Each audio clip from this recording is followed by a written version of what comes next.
I looked up these lyrics just for y'all. Should old acquaintance be forgot and never brought to mind? Should old acquaintance be forgot in the days of old lang syne? Happy New Year!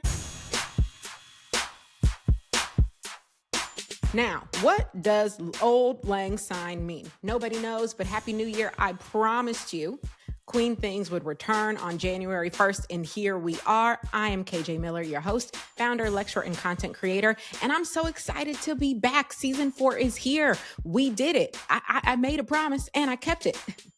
And I sang to you to welcome you into this year. I mean... It doesn't get better than that. Again, I don't know what an old lang syne is, but I do know that that song is sung on New Year's. And so here we are. Happy New Year to you. I'm looking forward to a new one. I'm looking forward to a new season. We actually have a lot of announcements, some things I need to tell you about Queen Things, about the going-ons and the who's it's and what's it's, but we're going to get to that at the end because we have so much to talk about in this episode. First and foremost, I have opened every single season of this podcast talking about Taylor Swift, and this one's no different. I do have to talk about Taylor because I finally finished her Docu-Series. It took me a little while, but I finished episode 6 of End of an Era. And yes, we do need to talk about it. I did a whole YouTube about the first 2 episodes, so feel free to go back and watch my YouTube video on it. But now that I've watched the whole thing, I want to recap. I want to chit chat. So we're going to start there, and then we're going to transition to my other favorite queen. You already know it's Beyonce. And the reason we have to talk about Beyonce is because Forbes just announced, and I do mean just announced, okay? I'm recording this on Tuesday, December 30th. They just announced, is that right? Yes. Tuesday, December 30th, they just announced that she is officially a billionaire on her own. I always considered her a billionaire because she's married to Jay-Z, who's a billionaire. So in my mind, you know, if I'm a billionaire, my husband's a billionaire too.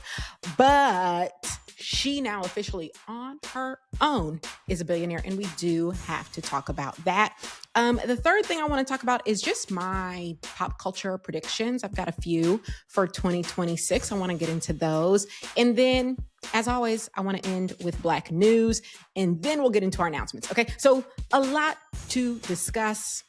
Let's get into it. As I said, we pick up where we always do with Taylor. Now, I did finish the docu-series, and my first reaction is, as always, Taylor Swift is a motherfucking menace to society. I've said it before. I'll say it again, because why was I sobbing through most of it? Why? Why is she doing this?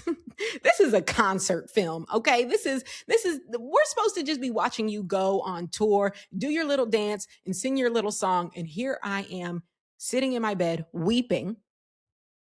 And you'll pay for your crimes, Taylor. But it is just a very sweet, very just heartfelt docu-series. And I've seen all of the reviews. I've seen all of the takes about how she's clearly trying to humanize herself. She's clearly trying to take the focus off of her being a billionaire and becoming a billionaire because of this tour, and instead making us feel warm and fuzzy about the tour. I've seen those takes. I've seen the takes that she didn't go deep enough. We didn't learn enough about her. I've seen the takes that, you know, she put too many Black and brown folks up front. And listen, let's just be honest. I did notice that when we would pan to her crew, her dancers, her backup singers, like everybody she works with, it is extremely diverse. Well, I should say the people she has on stage with her is very diverse. The people she has working on her management team, we have work to do there, Taylor. But I did notice that when we would pan to her crew, very diverse. And then when we would pan to the audience, there was quite a difference.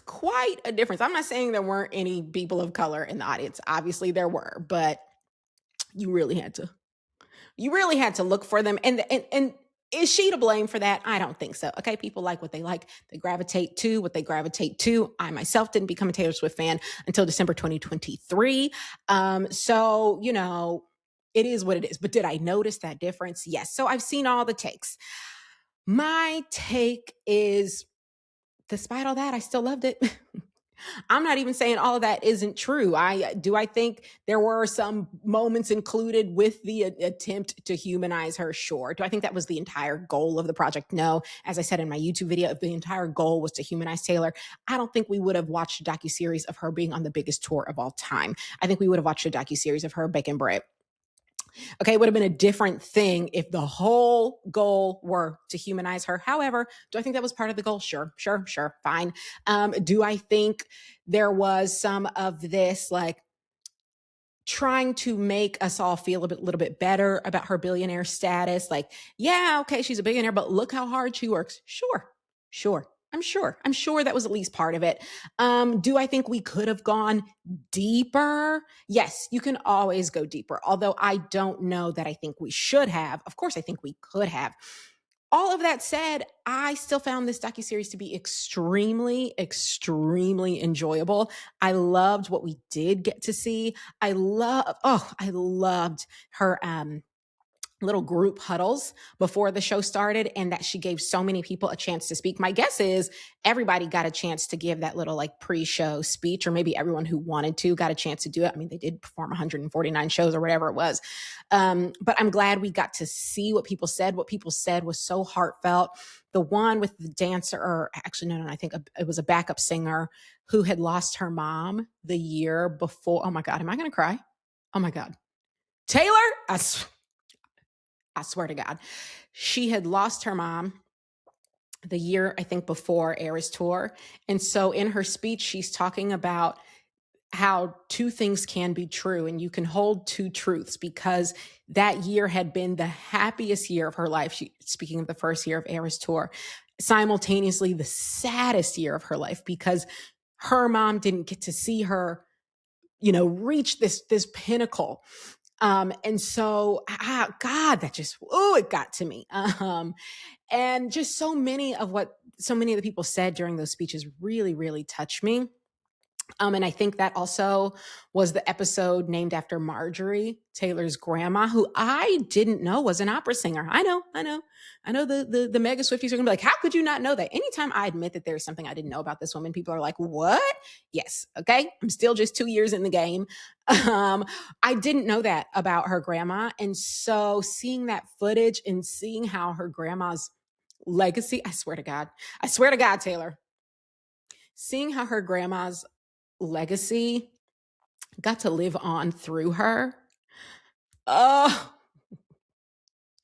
you can't tell me that's not touching. You can't tell me that's not meaningful. I don't care how skeptical you are. I don't care how cynical you are. There is just something to be said for the idea that there are these people in our lives who pour into us, who wish the best for us, who give everything they can for us, knowing they're not even going to get to see all of what it becomes. I think about that with my daughter. Oh my God. Taylor will pay for her crimes. Why am I still crying over this docuseries? She will pay. Just moments like that, and the themes that they were able to weave together in that way. I think it was really brilliantly done. I would not be surprised if it were nominated for something. What do docuseries get nominated for? Emmys? I wouldn't be surprised if it were nominated for an Emmy. I do think it just was really touching. And I also loved how much it did focus on other people, on the dancers, on the singers. When they did the episode with the weatherman, I did post a TikTok about that, because why does she have the meteorologist on speed dial? They did a whole Zoom. They had the whole management team up in a room with the weatherman on Zoom talking about, okay, folks, here's what we're worried about. We're worried about the high speed winds. And see, according to my calculations, they're coming from the northeast. So what I expect, what? And then there were people in my comments talking about, oh, that's pretty standard with stadiums and concerts, blah, blah, blah. Okay, I didn't know it was standard. All right. So to me, I was gagged. I was like, oh, Taylor she got everybody on speed. On speed dial. And I also loved seeing so many of those moments where she wasn't there because, like, as a boss, you cannot be there for everything. That is something that I am sure she has had to get comfortable with, but she's built up a team of the best of the best. So she is comfortable with it. She don't need to be in the Zoom with the meteorologist. Hello? She has people for that. And I loved seeing that. I loved seeing, the choreographers. I love seeing the choreographers. Now listen. Much has been said about Taylor Swift's dancing ability. I myself have said a few words. A dancer, she is not. We know this. But I do think the choreographers did such a great job of creating dance-scapes. I'm gonna call it a dance-scape, wherein she's able to do what she's able to do and really be fortified, you see, by the dancers around her. I enjoy that. And but I loved the choreographer scenes. I would have taken many, many more of them. Mandy Moore seems so delightful. What a delight. And then her sort of like, I guess her second in command, Amanda, I don't know her official name, but she also, just how she was talking about, she'd essentially retired from dancing, and then transitioned into choreography, but kind of came out of retirement because, like, hello, it's the Era store, it's the biggest store of all time. And like, she came out of retirement to both choreograph and dance. Loved that. I loved it. So I love that we were focusing on other people other than Taylor. And yeah, you know what? I didn't mind the Travis stuff. I really didn't. Listen, I'm not one of these people who's obsessed with Travis Kelce. I'm really not. I really am not. I'm not obsessed with him, and I'm not obsessed with their relationship. I'm glad she's happy. I hope she continues to be happy. He makes her happy. He seems like a very nice guy. If I met him, I'd be excited to meet him the same way I've been excited every time I've met almost every celebrity. And then my words don't work right. I'm not smooth around celebrities. Okay. Ask any celebrity who's met me. And it would be the same with him. I'd be like, oh my God. Also because he'd be so tall. Anyway, the point is this.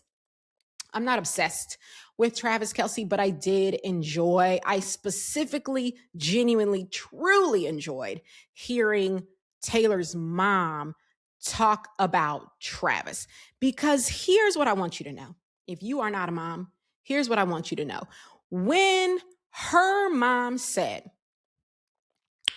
he came to your show and brought you a gift from your world, that meant something to me. That to me showed me, who he is. I'm paraphrasing here, but the point is I understood her so clearly.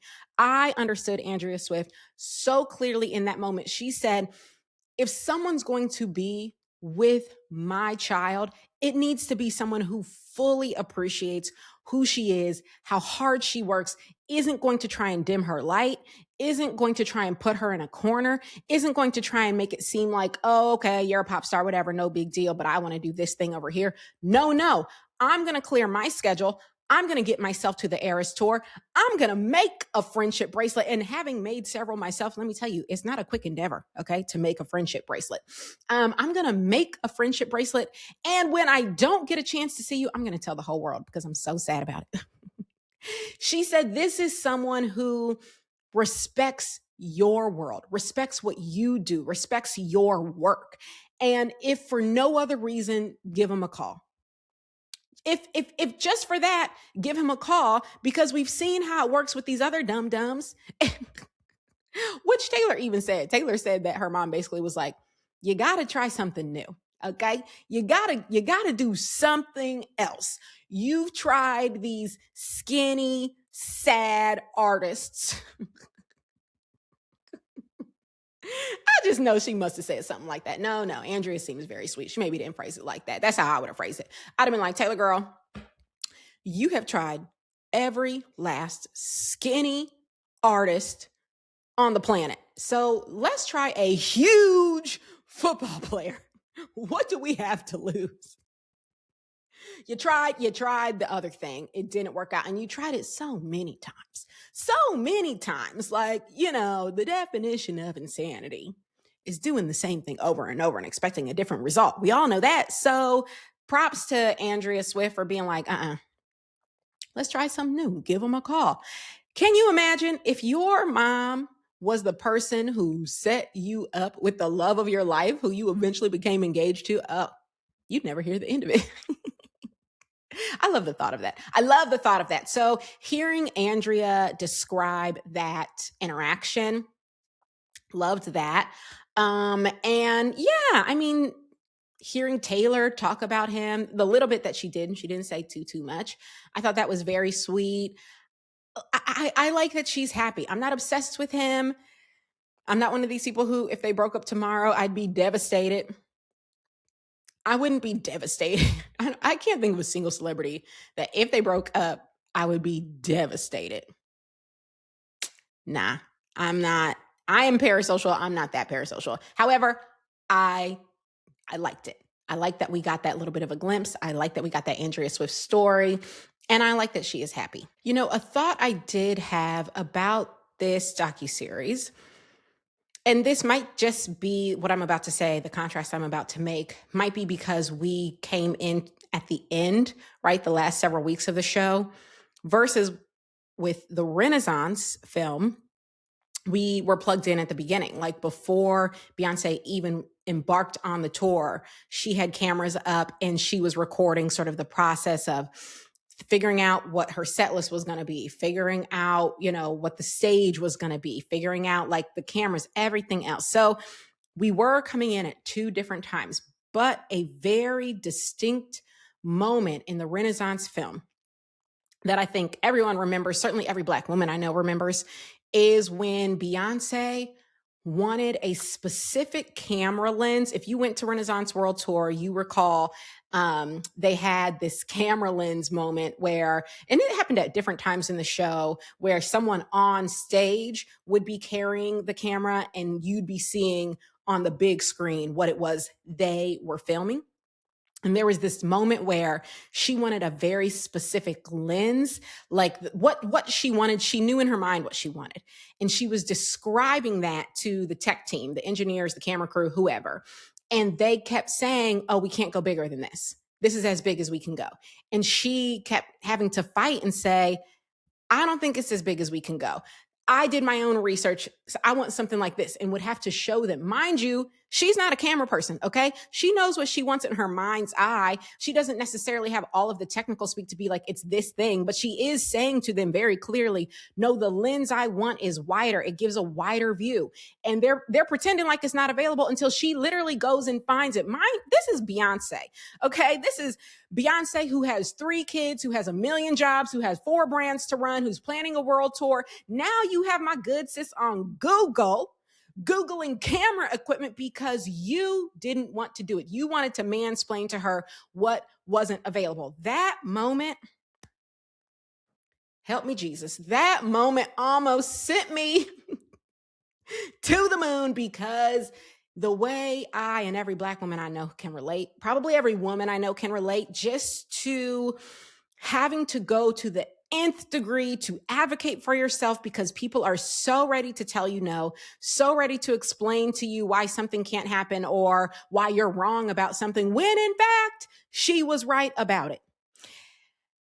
I bring up that moment because I will say I didn't see anything like that in this docuseries. And in fact, what I feel like I saw was everyone being just so unbelievably deferential to Taylor. There was never any real pushback. There weren't even any moments where there could have been pushback. I barely even see her give marching orders. You know, it's just sort of like everything was running crisply and smoothly. And they might check in with Taylor. Like there was a moment where they wanted to know, can Oh Boy become a swing in this dance, which is another thing that made me cry. I'm not going to talk about it. The point is, and she was like, oh yeah, if the costume fits, cool. And that was the whole moment. So there weren't even any moments where we could see any of that friction, but also those moments didn't exist. And I am stuck wondering, well, a few things. I wonder a few things.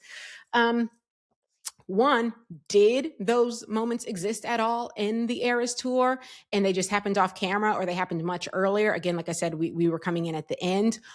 Or is this one of the many things that I'm sure looks different for Taylor than it does for Beyonce? Because Taylor is a white woman and Beyonce is a Black woman. And I know a lot of people don't like to talk about race, but I'm not one of those people. I got no problem talking about race. And I absolutely know that the way Beyonce moves in the world, the way she is perceived in the world, and we're going to get into it in a little bit, please believe, absolutely is informed by her race. 100% it is. And so I had that thought like, wow, Taylor's world looks so well polished, so well orchestrated, so well timed. It looks frictionless. Was it in fact frictionless? Was that just like she didn't want to show us the friction? Is this what it looks like when you tour as a global white pop princess as opposed to a global black pop princess? Or princess, it doesn't even feel right to call Beyonce a princess. She's a queen. They're both queens, but you get what I'm saying. Queen bee. Anyway, the point is that is the thing I noticed. The frictionless, and how that is not something we got, frankly, from any Beyonce documentary that I can think of. You always see the friction. I remember that one she did for, what was it when she did her Vegas residency? It felt like the whole thing was her fighting with everybody, trying to get this crew together and fighting in her very, very calm way. Okay. She was not raising her voice. Please don't do it. Please don't try and hear me. Don't hear me say what I'm saying and make it sound like, or start thinking that Beyonce is being rude. She was never rude to anybody, but she is very clear on what she wants. And I just remember many scenes where she was like, these candles look cheap.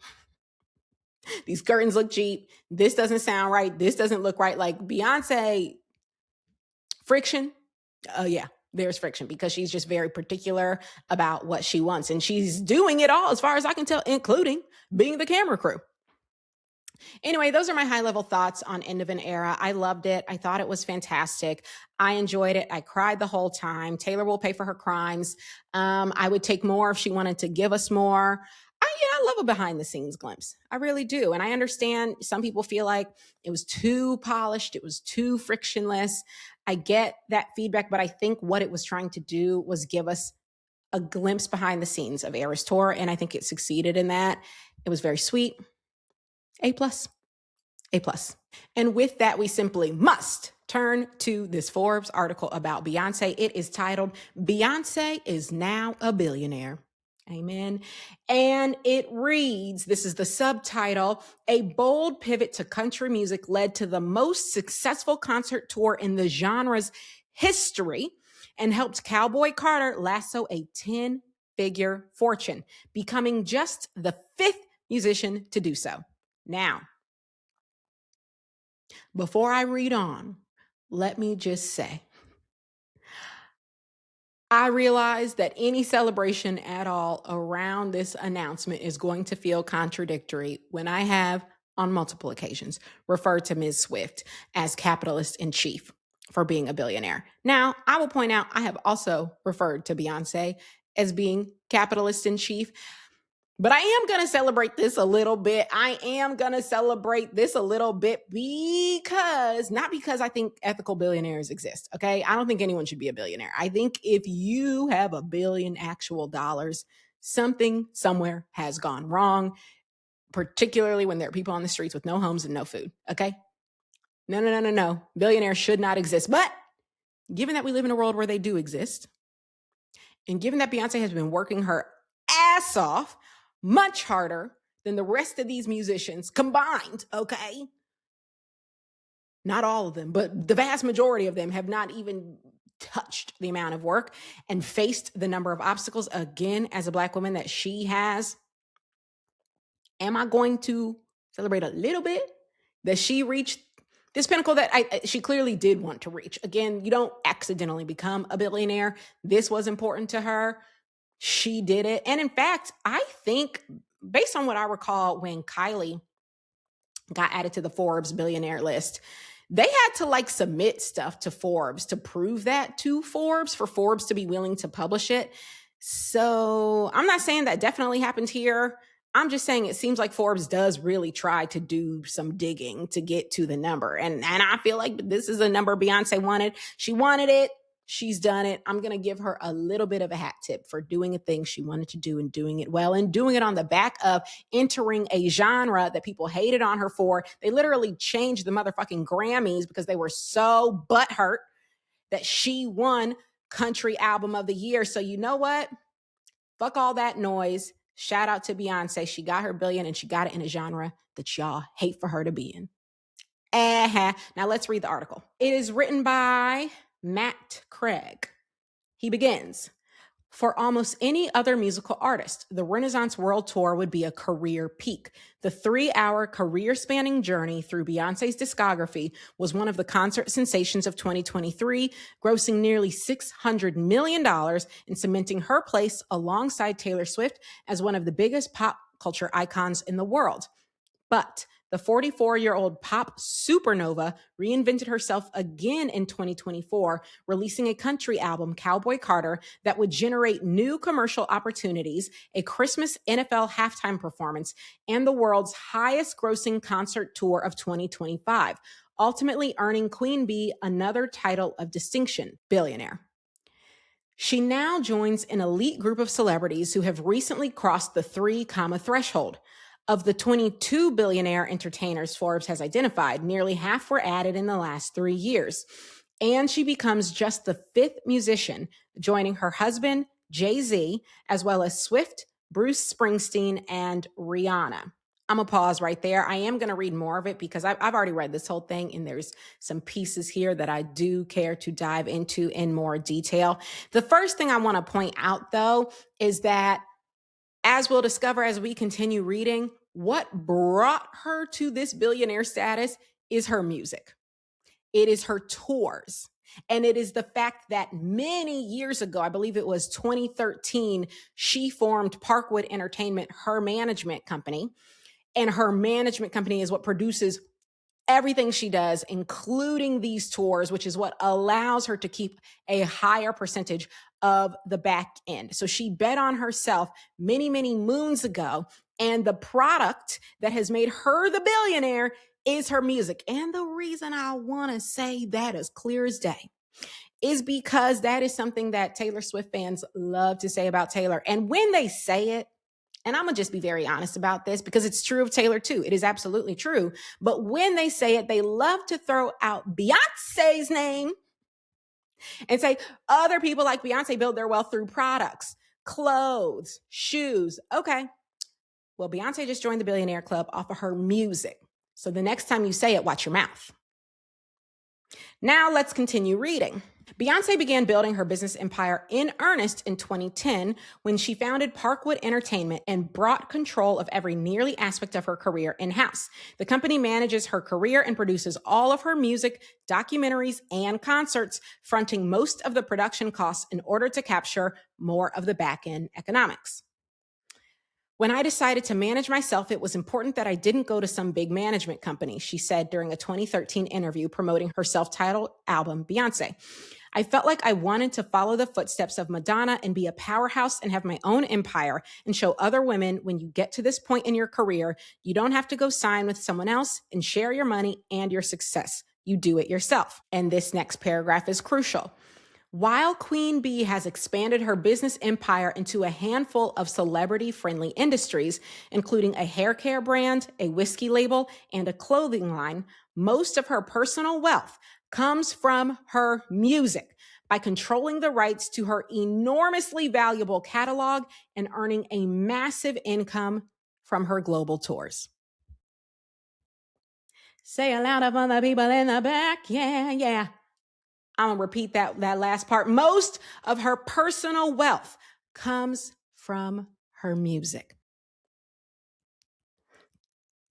I have to repeat it because, like I said, y'all love hopping in my comments when I talk about Taylor being a billionaire, because I do sometimes talk about it, and I call her capitalist in chief.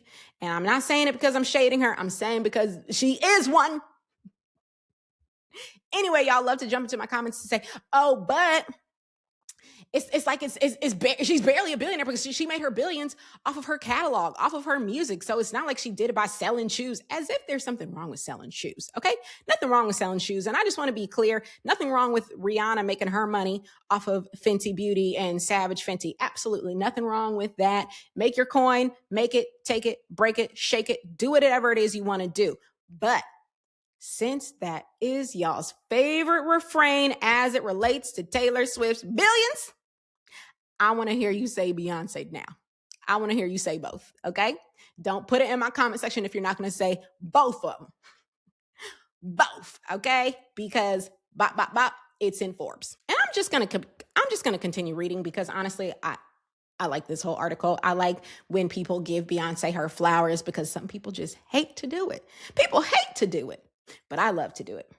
Across any category of the entertainment industry, there is practically no enterprise more lucrative than a musician who can sell out stadiums. And in the post-pandemic era, artists have taken a more is more approach to live performances, supersizing the spectacle and often adding a documentary film at the end of the tour. A ticket to the Cowboy Carter tour this summer not only guaranteed fans a chance to see nearly 3 hours of Beyonce performing, but also featured a flying car, robotic arms, pouring Sir Davis, of course, a golden mechanical bull, and guest appearances that included her husband, her children, and her former Destiny's Child's bandmates. And then this is the final paragraph I will read.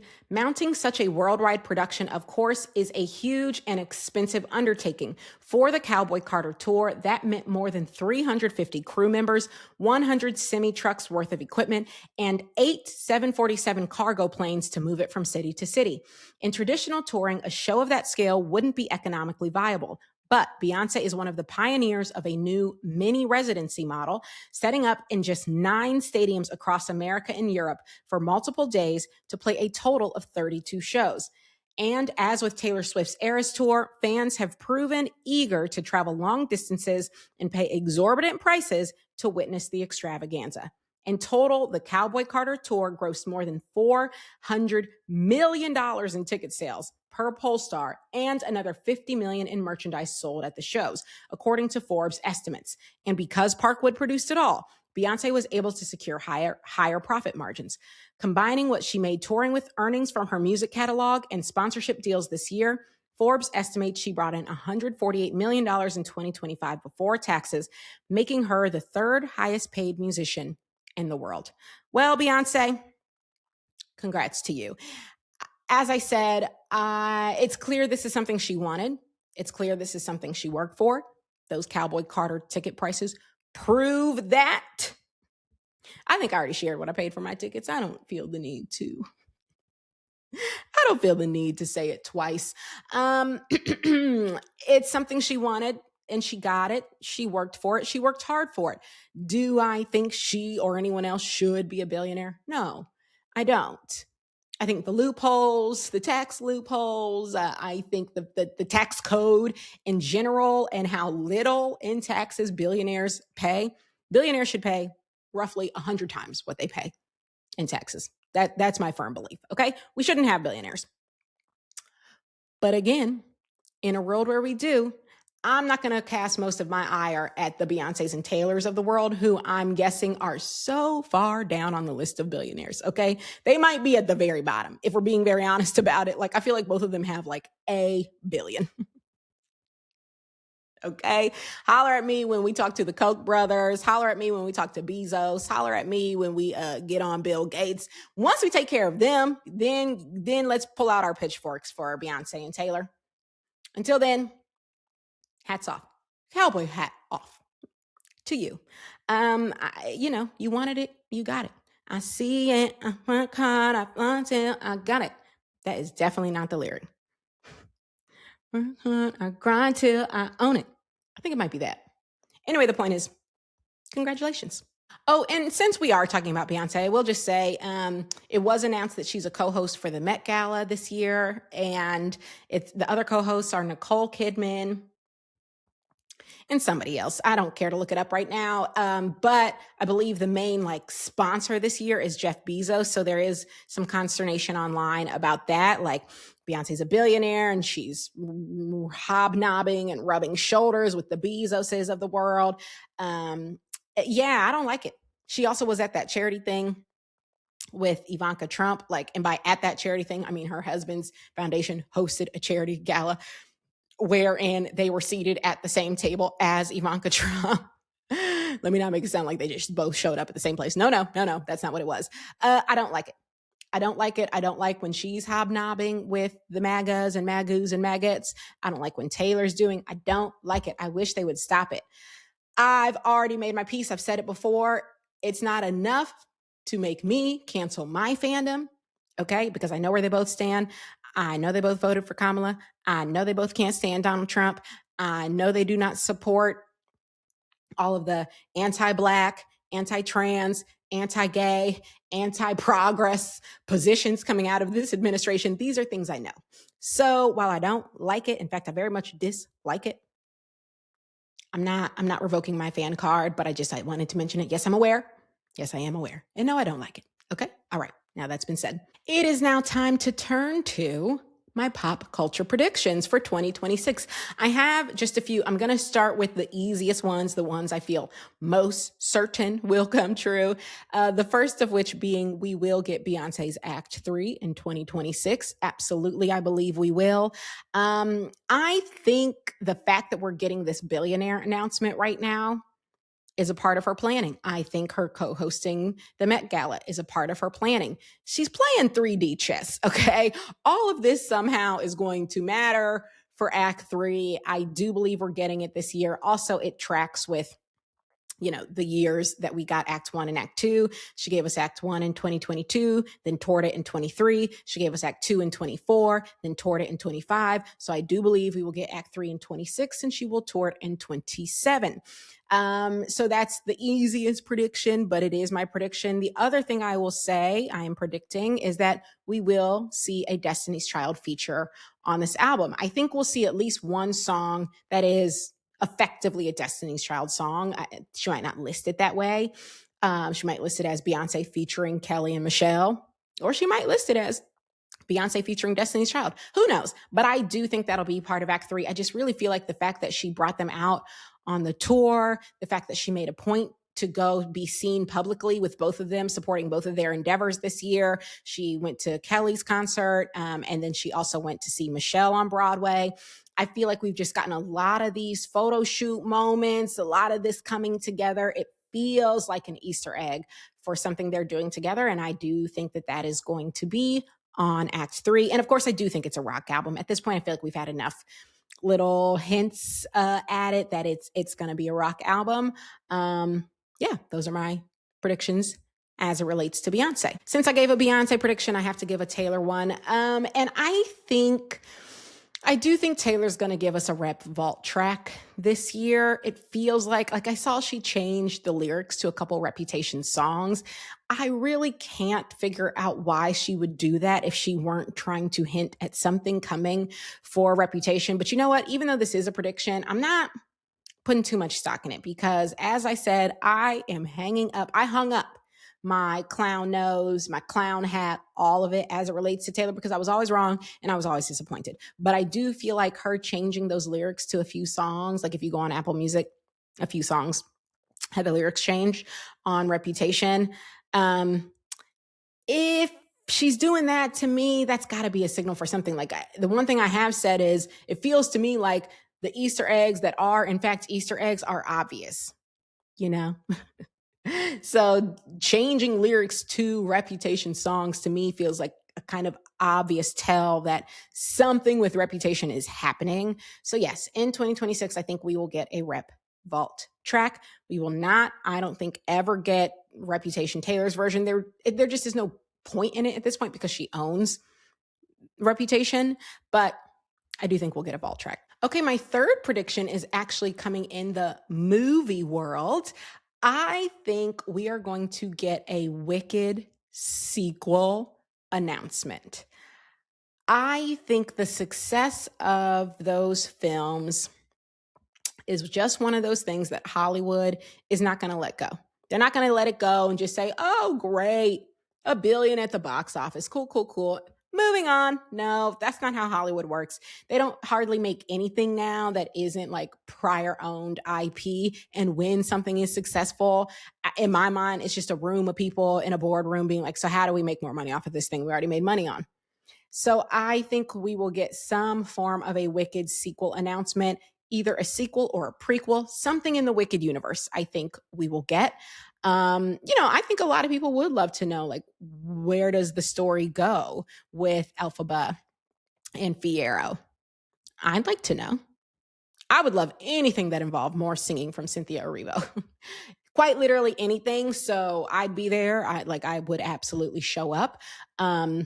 So I think that could be a thing. I think they could say, let's prequel it and do something with her and her childhood. I'd be a little less interested in that.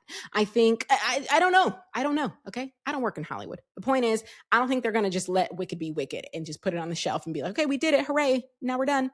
No, I think we're gonna get an announcement of something coming. Okay, now my next prediction actually has to do with someone I've spoken about a number of times on this show, and that is Lizzo. Lizzo, to me, has been moving in such a way that I do think we are going to get an announcement in 2026 about something not music related. My prediction is she's either going to do another reality show, and this time it's not going to be like a competition series. Like her other reality show was a competition series where she was casting dancers for her tour. I think if we got one, it would be like about her or acting. I could see Lizzo announcing like she's going to be acting in some project, but I do think we're going to see a turn away from music. Not forever, but the vibes I'm getting are just that like the music industry is not a safe space to her right now. I feel like she's kind of fleeing it. She's fleeing to Substack and writing on Substack all the time. She's fleeing to TikTok. She's talking to us in her Lizzo IRL. She's commenting on things that sometimes you don't expect to see celebrities comment on, particularly like this recent stuff with Nicki Minaj, turning MAGA. I think she is prepping us for something away from music. And whatever it is, I'm curious to see it. I like Lizzo. I always have. And so, if it is a reality show, I'll watch it. If it is, her popping up in some film, I'll at least stream it. Can't promise I'll go to the theaters, but I'll at least stream it. I like Lizzo, but that's another prediction of mine. And my final pop prediction is who is going to go MAGA next. And this will transition us quite nicely into Black news. But if you didn't see it, Nicki Minaj turned up at Turning Point, which is basically an organization for like young MAGA. It's disgusting. Anyway, she turned up on stage with Erica Kirk and announced how much she loves Trump and loves JD Vance and loves Erica Kirk and loved Charlie Kirk, even though Charlie Kirk is on record saying that Nicki Minaj is like not a good role model and not a good person, blah, blah, blah. Who cares? Who cares about that? Anyway, she's gone full MAGA, and I would like to predict who will be next. Now, I was having a conversation with my husband about this before I started recording. His prediction was Drake. I'll say this. I don't think that's a bad prediction. Could I see Drake being red-pilled? Absolutely. Absolutely. To me, anybody who goes down the path of claiming that Meg Thee Stallion wasn't shot by Tory Lanez, you are one hop, skip, and a jump away from red pill, MAGA conspiracy theory, terrible, jumping off a cliff, right? So could I see it happening? Yes. Could I see him being public about it? No. I think Drake is still a little bit too like savvy for that when it comes to publicity. When it comes to celebrity, I think he's still a little bit too savvy for that. I could be wrong. We've seen more surprising things happen, but I don't think we're going to find in 2026 that Drake is coming out as full MAGA. We'll see though, if it does happen. I won't say I'll be 100% shocked. But my prediction is it will actually be Craig Conover from Southern Charm. If you don't watch Southern Charm, it is a show on Bravo. And he has been on the show, I believe, since the very first season. He is basically the darling of that show. He used to date Paige DeSorbo, if you might be familiar with that name. They were like the Bravo power couple for like 3 years they dated, maybe 4. She broke up with him recently. And there has been speculation for a long time that he is MAGA. Recently, Sierra Miller, who is one of my favorite Bravo celebrities, basically said as much in a comment section on TikTok that he is in fact MAGA. But he's never come out as MAGA. I think this will be the year he does. I don't know that he'll come out in full force and say like, I voted for Donald Trump. But I think he's going to give us just enough to make it clear that he did. And I think it's going to be because he's going to experience a little bit of a downfall. If this current season continues on the way it has, I think he's going to continue. He's going to have a bit of a downfall. He's going to crash out over that downfall. And then he's going to do what so many of these celebrities do when they crash out, as we have seen with Nicki Minaj, which is look for which corner of the internet is supporting me the most. Surprise, surprise. It's the red-pilled conspiracy theorists. They're going to be the ones who come to his aid, who have his back. He's going to lean deeper and deeper and deeper in. And he already is a conspiracy theorist. Like we've already seen that. And before you know it, he's MAGA. And the way we'll find out is, someone will ask him, and instead of saying like, no, I'm not, he'll just say like, it's not really something I like to discuss, but I have respect for both sides. And I think, Donald Trump has some good points when it relates to blah, blah, blah. Or he'll say something ignorant like, I don't know that trans women should be in sports, or some other bullshit. I think we already kind of know / suspect. That's my prediction. In 2026, we'll know for sure. And that brings me to Black news. Nicki Minaj. As I said, she has gone full MAGA. And that's something we all know. And a lot of times with Black news, I try to bring everybody into something going on in the Black community you might not know. What I want to say about Nicki Minaj is that I don't know if white people in particular know the degree to which Nicki was heralded as a rapper, as an MC in the Black community, particularly because, I know a lot of white people who love Super Bass or some of her other more pop hits, love her feature on Ariana Grande, Bang Bang, right? But in the Black community, Nicki Minaj is really held up, was really held up as a top rapper. She really was. If you asked a lot of rap heads, what's their favorite verse, top 5 favorite verses, of course, you're going to hear them say Jay. You're going to hear them talk about Nas. You're going to hear them talk about Kendrick, Wayne, Drake. There are going to be some names, some men they definitely will name, Eminem, but a good number of them are going to bring up Nicki Minaj. In fact, I'm sure a lot of them are going to bring up her monster verse that I made a TikTok video about it. But she is considered a real rapper. She has a real pen. And so this one hurts kind of similarly to the way Kanye hurt, because we really gave a fuck about Kanye. Black people really, really fucked heavy with Kanye. And the same is true with Nicki. Even the people who didn't like Nicki, I feel respected her pen. And so there's just something about, I feel in the Black community, when there are people like that who, even if you don't like them, you respect them. Everyone sort of understands, Nicki earned her spot as the top grossing female rapper. I might not like every song, whatever, but yeah, there was real respect there. That's what I'm trying to say. Okay. What I'm trying to say is she was not just a girl who sang Super Bass in the Black community. There was real respect. And that is why it is just so goddamn tragic that she has jumped off this cliff straight into MAGA land. It is just, God, you hate to see it. And she'll do whatever it is she does there. In some ways, I'm sure she'll thrive. There will be plenty of racist white people eager to show off that there is yet another Black person willing to coon around and do this bullshit for a check. They will lap it up. But that won't change how tragic it is. It is truly tragic. And at this point, there's no coming back from it. Not for me, not for millions of Black people. The ones who are okay with it, whatever. I don't have anything to say to you. Do what you do. I can guarantee you a lot of people will not come back from it, will not support her. And the new crop of people supporting her, it's just going to be gross and disgusting and sad and tragic. And I just want you to know that there is a real sense of loss in the Black community. Okay.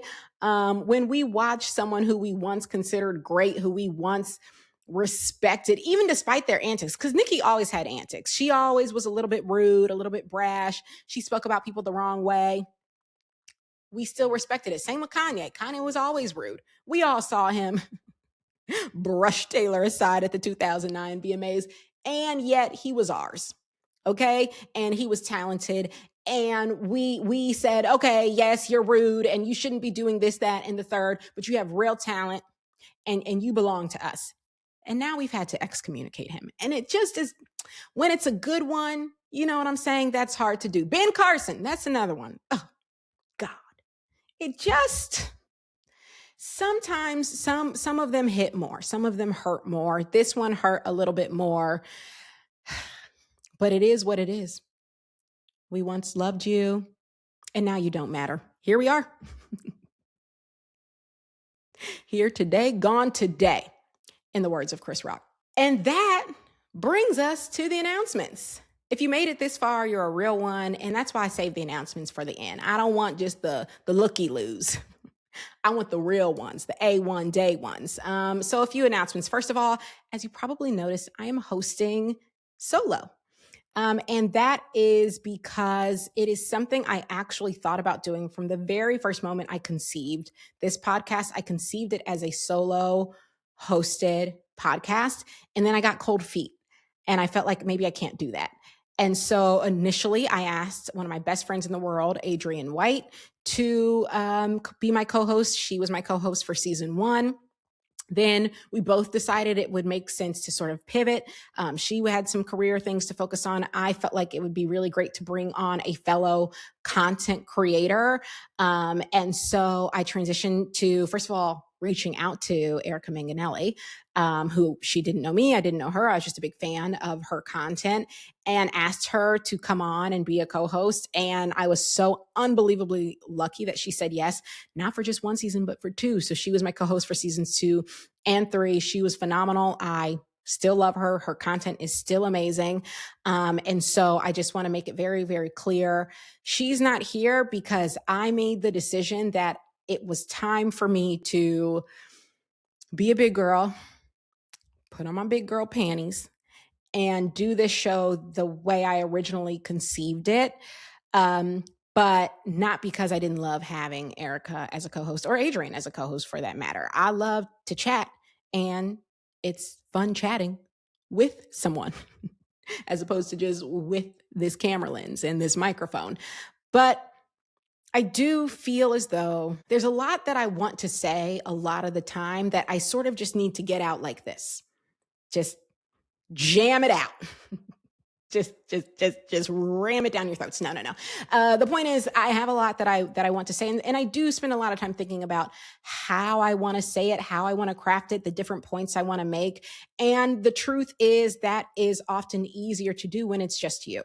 So I made the decision. I ripped the Band-Aid off of myself and said, Kristen, which for those of you who didn't know is my first name, Kristen, buck up. Do this thing the way you originally planned it.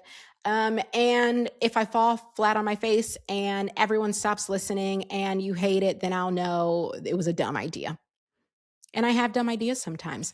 But what I'm hoping is that you'll continue rocking with me because you enjoy what I've built thus far. And I've said this before, it has been me who's built it, right? Like I brought Adrienne and Erica on as talent, and which was amazing, but they were not producing the show. They were not choosing the topics. They were not creating the outlines. They were not editing. They were talent, and they were amazing talent. And I'm so lucky and so grateful, but I've always been the person architecting the show. Can you use that as a verb? We'll never know. It was always me. And now I am architecting it as a solo show. And I know this show has gone through some changes. It started as 2 queens, 2 crowns. It started as being focused on how women are pitted against each other. Now it's Queen Things. Now it's mostly focused on pop culture. It was 2 hosts. Now it's just 1 host. There have been a lot of changes in these a little under 2 years that I've been doing this show. Most of you have stayed anyway. So that makes me feel good and makes me feel like this thing I am building, you're on board with, even though I kind of keep shifting it.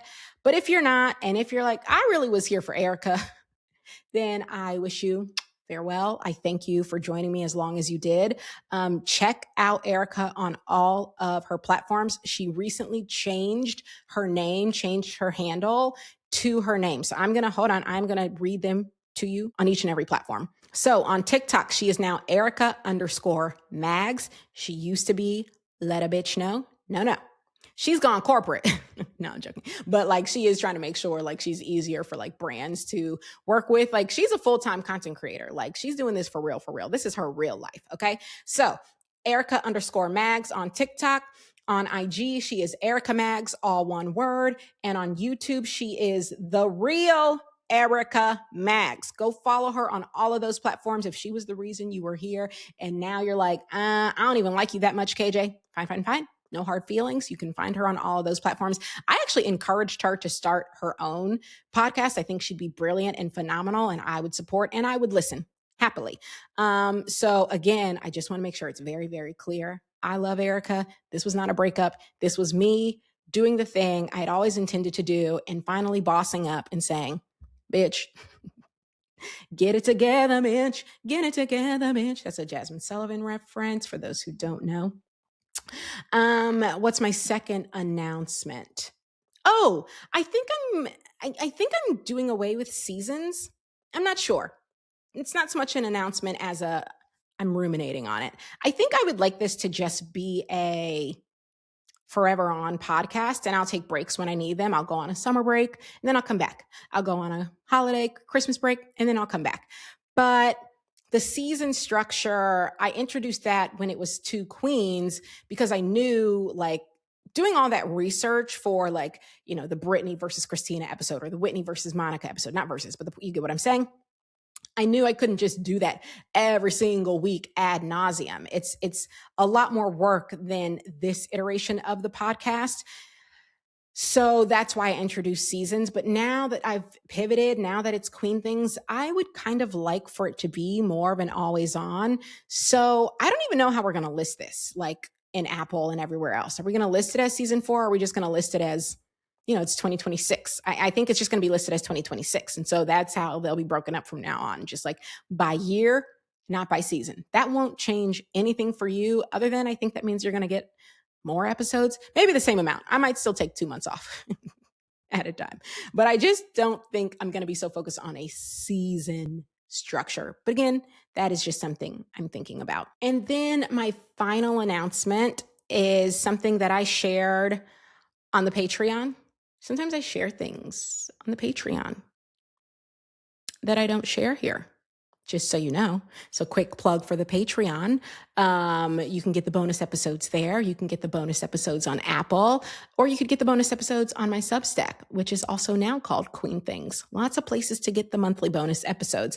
Something I shared there a couple months ago is that I have been diagnosed with alopecia areata, which is an autoimmune disease which attacks my hair follicles. And so I've lost a great deal of my hair.